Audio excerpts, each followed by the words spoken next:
An automobile insurance company classifies its policyholders as either good risks, Class G, or bad risks, Class B. Among current policyholders, 95% are in the Class G and only 5% are in Class B. For drivers in Class G, the probability of having an accident in a given year is 0.01, and for drivers in Class B, the probability of having an accident in a given year is 0.06. Draw a tree diagram to represent this situation. Okay, so our first branches are going to lead to either good or bad risk drivers, so to G or B. And we're told that there are 95% in Class G, so the probability of choosing someone in Class G is 0.95, and the probability of picking someone in Class B is 0.05, 5%. Now, regardless of which one of these categories you're in, good risk or bad risk, they're going to branch off from there.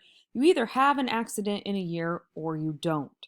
So I'm going to label the next level of branches A for accident or A complement for no accident. A and A complement. Okay, so we are told basically that given the information, so probability that you have an accident, given that we know you're already in the G class, is 0.01. So that's the probability of an accident given that you are in the good risk is 0.01. That must mean that the next branch, the probability of not having an accident given that you're in the good class is 0.99. And we are told that the probability, given that you're in Class B, that you have an accident, so the probability of A given B is 0.06, meaning that the probability of A complement given B must be 0.94. Okay, so then let's go ahead and write our intersections out. The probability of A intersect G is equal to 0.95 times 0.01. And I'm going to leave that to calculate in a second because we may or may not need it. The probability of A complement intersect G is equal to 0.95 times 0.99. The probability of A intersect B is 0.05 times 0.06. And the probability of A complement intersect B is 0.05 times 0.94. And we'll multiply those out if we so need to.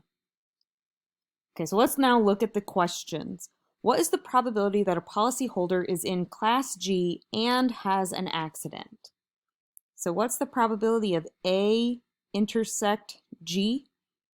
And we've got that written out up here. We just actually need to calculate that one. What is 0.95 times 0.01? If you multiply that out, you should get 0.0095. Just move that decimal point. Okay, what's the probability that the policyholder is in Class B and has an accident? So what's the probability of A intersect B? So that's this one. That was 0.05 times 0.06. That's 0.003. And then it says, if a policyholder reports that he or she just had an accident, what's the probability that he or she belongs to Class B?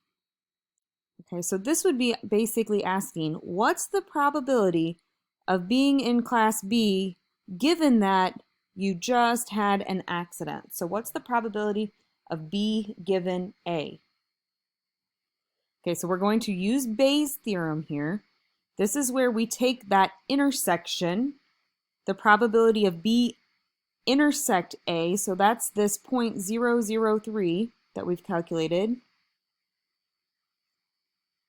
And then in the denominator, we add together any branches that end in having an accident. And it just so happens that we calculated both of those already, right? Because that would be this very top branch here, and we calculated that here.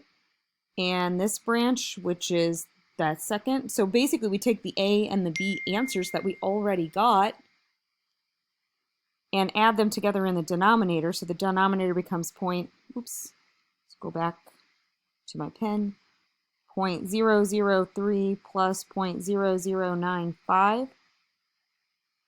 So we have 0.003 over 0.0125, which is 0.24, or 24%.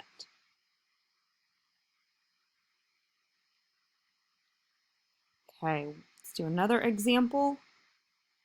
3 identical boxes each contain 2 coins. The first box, both coins are gold. In the second box, one is gold and one is silver. And in the third box, both coins are silver. One of the boxes is chosen at random, and a coin is then randomly selected from the box.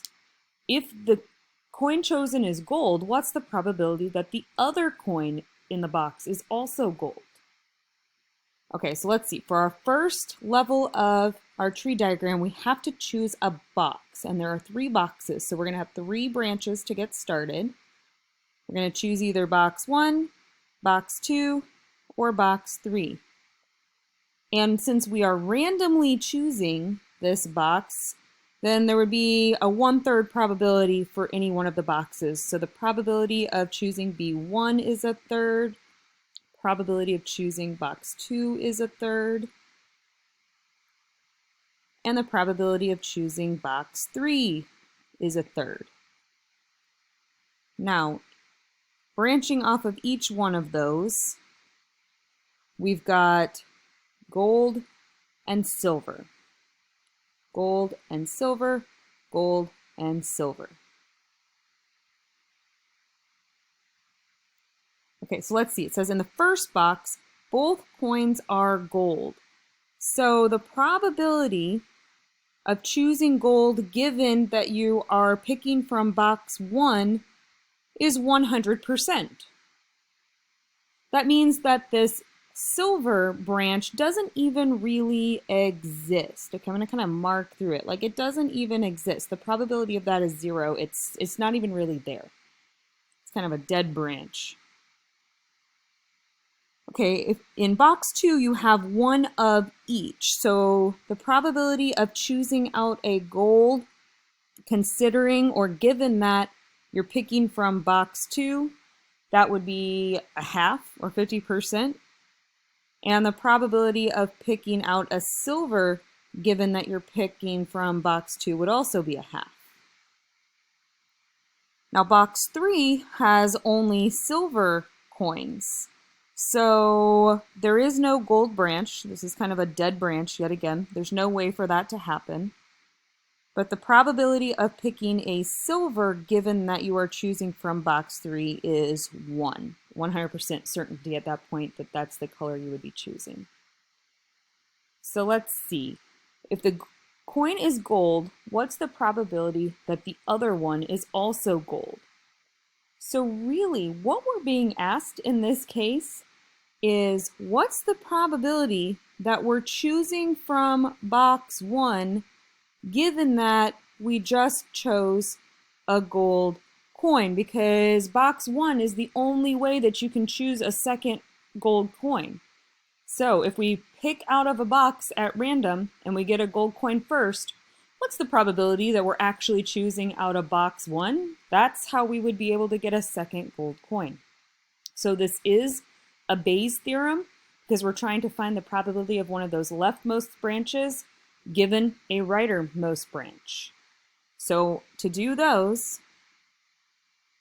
the 2 branches that we're going to need are these 2 that end in G, because that bottom was a dead branch. Remember, it didn't really exist. So we take the intersection on the top of the one that we are particularly interested in. So that would be our 1/3 times 1. So that goes on top. And then on the bottom, we take that 1/3 times 1 plus any other branches that would qualify ending in gold. So plus that second branch of 1/3 times 1/2. And then that's it. So it looks like we've got a 1/3 divided by 1/3 plus 1/6, which is the same thing as 1/3 divided by 1/2 if you add those up. So dividing by a half is the same thing as multiplying by 2, so 1/3 times 2 over 1 is 2/3. So if you draw out a gold coin first, the probability that you're going to then get a second gold coin, which would imply that you're choosing from box 1, is 2/3.